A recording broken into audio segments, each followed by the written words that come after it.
Assalomu alaykum. Men dietolog va nutritsiolog Shahnoza Obidovna. Bugun suv haqida so'zlashamiz.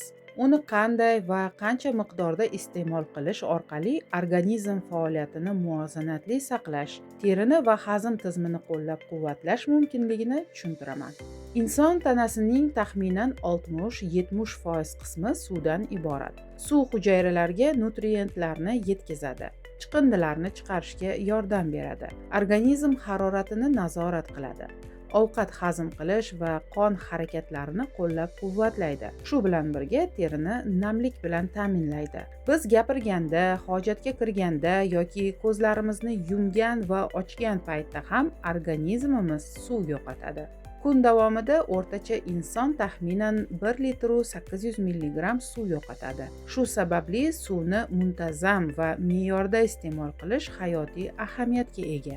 Aytib o'tganimdek, har bir inson individual. Kimdir 70 kilo, kimdir 80 kilo, ba'zilar esa 100 kilo va undan ortiq bo'lishi mumkin. Shu sababli suv miqdori tananing vazniga qarab hisoblanadi. Kun davomida yo'qotilgan suvni to'liq qoplashimiz shart va kuniga kamida 2 litrdan kam suv ichmaslik tavsiya etiladi. Shu bilan birga suvni to'g'ri iste'mol qilish odatini shakllantirish muhim. Masalan, ertalab uyg'onish bilan 1 stakan iliqroq yoki xona haroratidagi suv ichish metabolizmni qo'llab-quvvatlaydi. Kun davomida har 1-2 soatda 1 stakan suv ichish organizmni gidratsiyasini ta'minlaydi. Mashqdan oldin va keyin suv ichish terini namlaydi va charchoqni kamaytiradi. Eslatib o'taman, suv inson hayotidagi asosiy vositadir. To'g'ri suv ichish odatini shakllantirish orqali siz hazm tizimini muvozanatlaysiz, energiyani saqlaysiz va umumiy salomatlikni qo'llab-quvvatlaysiz. Suvni to'g'ri tanlash juda muhim. Suvni qaynatilgan holda emas, balki filtrdan o'tkazilgan, toza va sifatli holda ichish siz uchun foydali. Nega qaynatilgan suv doim tavsiya etilmaydi? Chunki qaynatish jarayonida suvdagi kerakli minerallar va mikroelementlar qisman yo'qoladi. Shuningdek, ko'p marotaba qaynatilgan suvda zararli moddalar yig'ilishi mumkin. Bu esa organizm uchun qo'shimcha yuk bo'ladi. Shu sababli filtrlangan yoki qadoqlangan toza suvni afzal ko'rish kerak. Qaynatilgan suvni ko'p iste'mol qilish kalsiy va boshqa minerallar miqdorining kamayishiga olib keladi.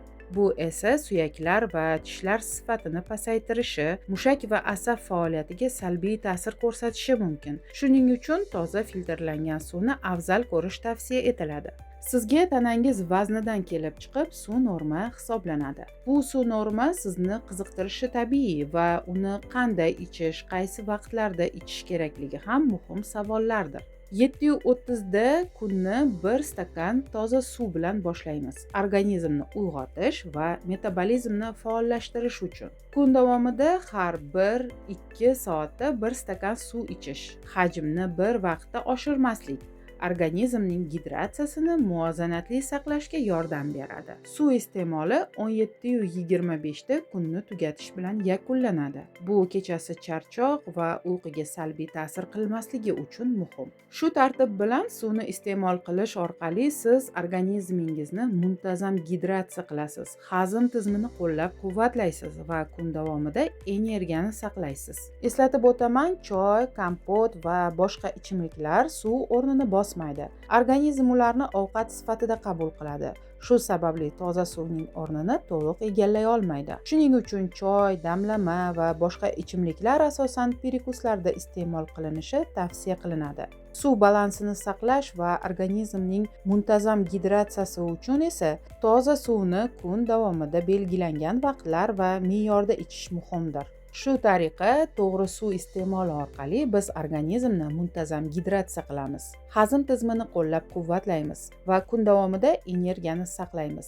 Eslatib o'taman, har bir inson individual. Shuning uchun suv miqdori va iste'mol vaqti tanangizga mos bo'lishi kerak. Sog'lom turmush tarzi va to'g'ri suv ichish odatini shakllantirish salomatlik va energiyaning asosiy manbaidir. Sizga salomatlik va kuch-quvvat tilayman.